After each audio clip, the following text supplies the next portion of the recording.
My brothers and sisters, you are now watching The Gamer 2323, so just forget about the chores you're supposed to do. Put your feet up, get your Kool-Aid, fried chicken, popcorn, get whatever you may need. And I hope you enjoy the video.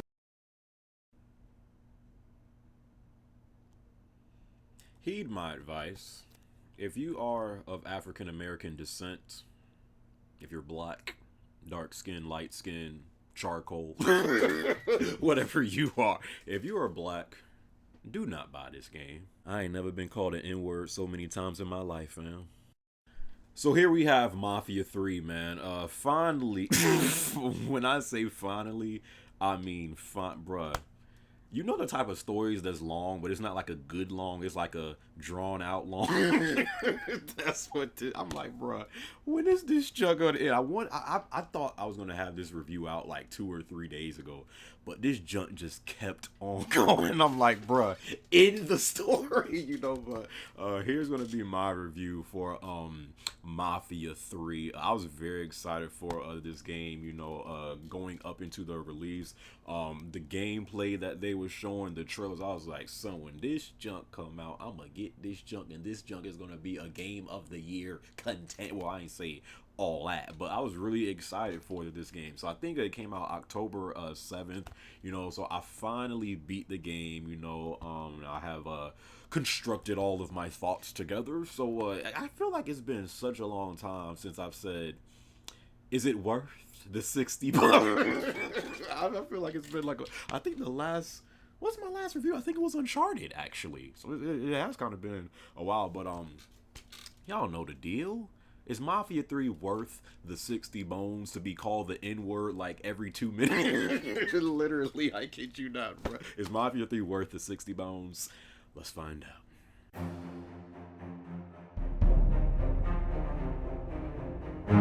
Cut, sucker, what are you doing? You are not allowed to use that music until you get consistent with these reviews. Get to the review, sucker. So the story of Mafia 3, first off, it takes place in the year 1968, hence the refreshing level of racism. just up in your face, blunt racism. Blacks are not liked, you know, around these times. So it takes place in the year 1968, and you're playing as a guy named Lincoln Clay, who just got back home from the Vietnam War. So Lincoln gets back home to New Bordeaux, you know, to reunite with his family and friends back home. His surrogate father, Sammy, is in charge of the black mob back home. So he soon confesses to Lincoln, hey son, I am so glad to have you back home.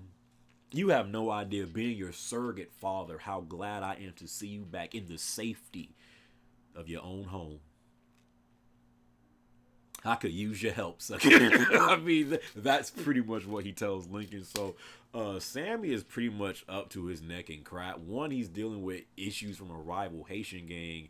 And two, being his biggest problem, he owes a lot of money to pretty much the Don of this town. The guy who is in charge of this town. He runs all the big businesses. He pretty much owns this town, Sal Marcano. And we all know, if you're in the mob and you owe somebody a lot of money and you ain't got it, sucker, you going to get got. You know, so Sam is trying to come up with a quick way of how he, you know, of how he can get this cash to pay off Sal and get Sal off his back, and then deal with the Haitians after that. Soon after that, Sal Marcano, his son Georgie, Lincoln, and Sammy soon come up, you know, with this idea of how Sam can, you know, pay off Sal quickly, and they come up, you know, with this heist idea. And if it is a success, then Sammy will have enough money to pay off Sal. So that goes on. The heist is a success. Sammy has enough money to pay off Sal and then some. You know, things are looking great. They're celebrating, drinking, and stuff like that. It's the 1960s. They're black. Sal's white. It's about mobs. It's about the mafia. You know something was about to go down. So Sal Marcano and his son Georgie betrayed Sammy, Lincoln, and all of his friends, and they killed them. They literally killed them, take the money, and did. And they thought they killed Lincoln because they shot him, but miraculously, I don't know how, like the bullet hit him, but it, like, I guess this man has like an extremely hard skull because you see the scar of where like of where the gunshot was. But once he gets out of the hospital, he pretty much makes it his sole purpose in life to literally take down Sal Marcano and kill anybody who works for him. I did like the story, don't get me wrong, I like the story. I thought the voice acting was good. I loved some of the characters in this game. Vito. I do like Lincoln Clay. I like Cassandra. I like Thomas Burke. They did have some good characters in this game and some good. I didn't even know. I don't know if this is. I don't think this is. This is not a spoiler. I didn't even know. Like, some people that they have in this game, I'm like, holy crap. Nolan North is in this game. I'm like, what the frick? So I'm like, yo, like this, like I really did like some of the characters in this game. The voice acting was really good. I thought the way the story had started, probably like midway through, I was really like digging the story. But somewhere along the line, when you're doing all of these missions, if I'm being specific, when you're doing all of the same missions over and over, when you're doing these missions over and over again, you have some cutscenes between just the way they start to, tell the story. It kind of seems like, at least the feeling that I got, like midway through, the story kind of just got a little discombobulated, and I was just like, what are you doing? I think because this story, like this story is like 20 plus hours. Like, it really is a lengthy story, and I mean, I guess that's a good thing because there is no online for this game. So but it is a pretty lengthy story. But I just feel like the story was dragged out for a little too long. I thought if they would if this story was like maybe like 10 to 12 hours, I thought it could have been even better. But I thought because it was drawn out, that's why it kind of lost me, at some parts. If you are a detail junkie, you will notice some things in this game to where it's like, the freak is that? So when like you stand in front of a mirror, it doesn't show your reflection, and if some people care about stuff like that, then that's that. Also, the damage when you like crash a car, that's like, I literally have been going like 120 miles per hour, literally ran hood first into a freaking brick wall, and there was just like a little dip, so like little stuff like that. If you are a detail junkie, then yeah, I thought they could have.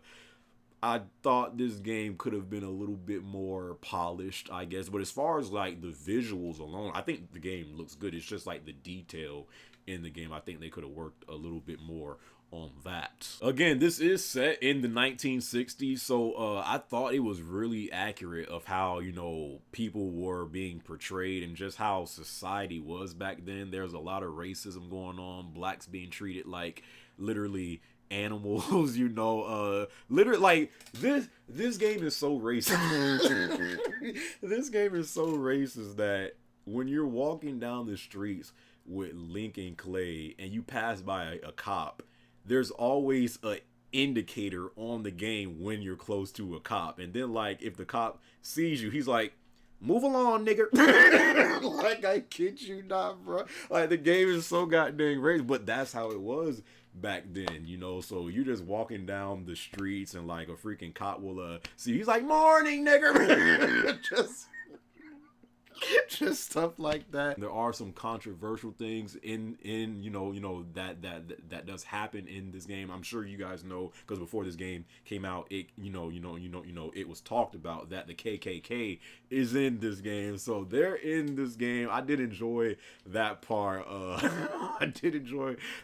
But yeah, I mean, it's set in the 1960s, so there's like a lot of racism, a lot of different cultures, different music and stuff like that. I really did enjoy the soundtrack of this game. But yeah, I think for the era that that it was trying to go for, I think Mafia 3 did a great job on just portraying how things were back then in the 60s. So really like that about the game. So the gameplay in this game, it's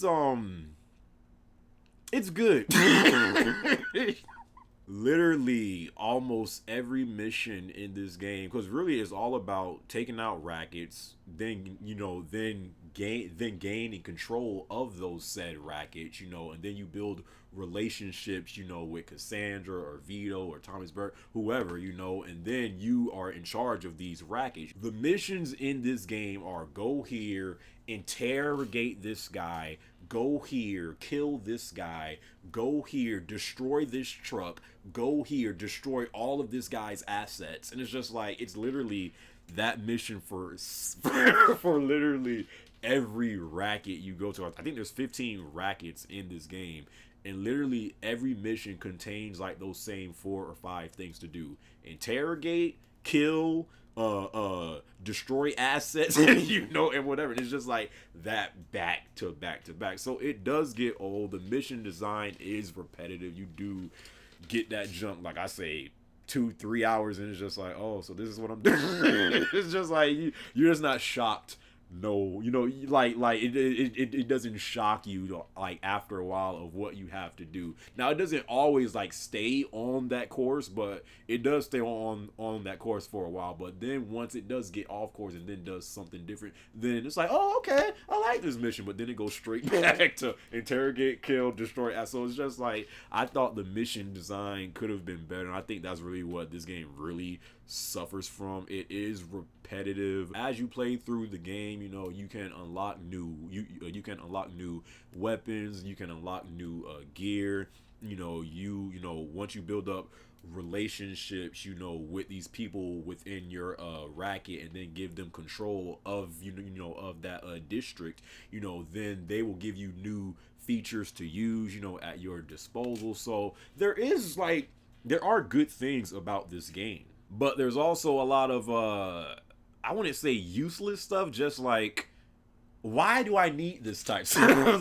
So the whole thing that, that they did with the junction box, like, you can pick up these little things, and then you can break open the box and then put put that a chip inside there, and then once you do that, you can listen in on conversations and see where the bad guys are and just gain intel on some stuff that's going on. But I just think the way they did it, I was just like, this is kind of not needed. Yeah, I just didn't really see the point of that. The optional chapters, the side missions, whatever, they're there, but it's like, don't expect nothing like special, from it. It's really just a long, drawn out story, that does have some good gameplay, but I think the way that the gameplay was executed and the mission design is really what, kind of messed up this game a little, and, made it, not be as good as a lot of people had hoped for. But it's still a good game. I just thought that, yeah, as far as the gameplay goes, it's repetitive.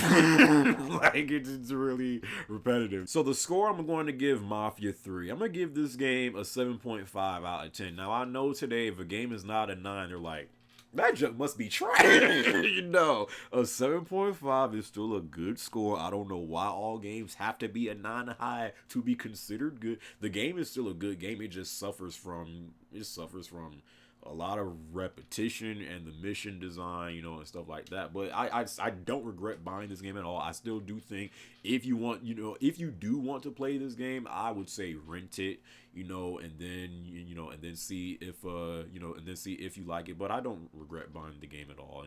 I still probably will play, a couple more hours, before I get rid of the game. But yeah, I'm gonna give it a 7.5 for Mafia 3. And yeah, man, that's my review for Mafia 3. Hope you guys enjoyed this video. And as always, I really appreciate if you rate the video, my brothers and sisters. It doesn't have to be a thumbs up. It could be a thumbs down. But what I do ask every brother and every sweet sister.